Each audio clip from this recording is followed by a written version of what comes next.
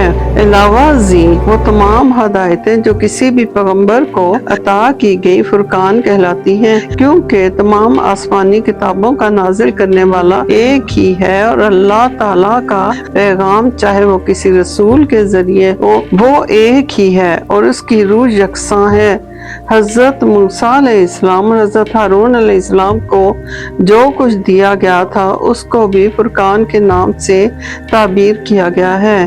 کہا رب تعالیٰ نے کہ یہ بالکل سچ ہے کہ ہم نے موسیٰ اور ہارون کو فیصلے کرنے والی نورانی اور پرہیزگاروں کے لیے واعظ و نصیحت والی کتاب عطا فرمائی، اور وہ لوگ جو اپنے رب سے بن دیکھے خوف کرتے ہیں وہ قیامت کے تصور سے کانپتے رہتے ہیں۔ اس حقیقت سے کسی کو انکار نہیں ہو سکتا کہ اسلام ایک عالمی اور آفاقی دین ہے جو زمان و مکان کی حدود و قیود سے آزاد ہے۔ یہ دین نہ تو کسی خاص عہد یا دور کے لیے نازل ہوا اور نہ اسے کسی مخصوص ملک، علاقے یا نسل کے لیے اتارا گیا تھا، بلکہ یہ رب العالمین کا بھیجا ہوا دین ہے اور اسے تمام جہانوں اور تمام زمانوں کے نافذ کیا گیا ہے۔ جیسا کہ کہا کسی شاعر نے کہ ازل اس کے پیچھے ابد سامنے، نہ خدا اس کے پیچھے نہ خدا سامنے۔ اسلام دین فطرت ہے، یہ بنی نوع انسان کی فطری اقتدار کا مظہر ہے، یہ عالمی اخوت اور بھائی چارے کے اصولوں پر مبنی ہے، یہ امن و آتشی کا علمدار اور صلح اور محبت کا داعی ہے۔ اسلام علم کا حامی اور جہالت کا دشمن ہے، اسی لیے اللہ تبارک و تعالیٰ نے تمام انبیاء کرام کو معلم اور مبلغ بنا کر بھیجا اور وہ ہر عمر بھر اسلام کے پرچار اور اس کی اشاعت میں لگے رہے۔ حضرت نوح علیہ السلام اس کی ایک درخشندہ مثال ہے، جنہوں نے 950 برس کی طویل عمر پائی اور تمام عمر دین اسلام کی تعلیم و تبلیغ میں بسر کر دی۔ حضرت محمد صلی اللہ علیہ وآلہ وسلم کا ارشاد ہے کہ مجھے معلم بنا کر بھیجا گیا۔ ایک اور جگہ آپ صلی اللہ علیہ وآلہ وسلم نے فرمایا کہ مجھے اس لیے مبعوث کیا گیا کہ میں لوگوں کو خلق کی تعلیم دوں اور اخلاق حسنہ کی تکمیل کروں۔ گویا اسلام کی اساس اور مسلمانوں کی میراث علم ہے، لیکن یہ کس قدر افسوس کا مقام ہے کہ دور حاضر کا مسلمان اپنی اس عظیم میراث کو گم کر بیٹھا ہے، اور مزید قرب کی بات یہ ہے کہ اسے اپنی اس متاع گمگشتہ کا احساس بھی نہیں رہا، اور علم کی تحصیل و تدریس جو فی الحقیقت ہمارے لیے فرض عین کا حکم رکھتی ہے اب شاید فرض کفایہ بھی نہ سمجھی جاتی ہو، اور دین اسلام کی اشاعت کا فریضہ اب سکڑ کر مسجد کی 4 دیواریوں تک محدود ہو کر رہ گیا ہے۔ تاہم غنیمت ہیں وہ محدود چند اشخاص جو اس گئے گزرے دور میں بھی علم دین کی اشاعت میں سرگرم ہے اور مادی اقتدار اور لادینی شعار کی اس ظلمت قدح میں دین اسلام کی شمع کو روشن رکھے ہوئے ہیں۔ ان قابل رشک اور لائق ستائش مسلمانوں میں ہمارے کئی دوست ہیں جو ہمہ وقتی کلمی جہاد میں مصروف ہیں اور جنہوں نے اپنے آپ کو اشاعت دین کے لیے وقف کر دیا ہے۔ وہ عملاً اپنی ذہنی، جسمانی اور مالی صلاحیتوں کو بروئے کار لا کر دین اسلام کو دنیا کے کونے کونے میں پھیلا رہے ہیں۔ اللہ اکبر، لاکھوں درود و سلام ہمارے آقا اور مولا رسول خدا صلی اللہ علیہ وآلہ وسلم اور رسول خدا صلی اللہ علیہ وآلہ وسلم کی تمام آل پر، تمام اولیاء، تمام انبیاء، تمام فرشتوں، تمام بزرگان دین پر۔ اللہ تعالی ہم سب کو حق اور سچ کے ساتھ چلنے کی توفیق عطا فرمائے۔ ربنا آتنا فی الدنیا حسنۃ وفی الآخرۃ حسنۃ وقنا عذاب النار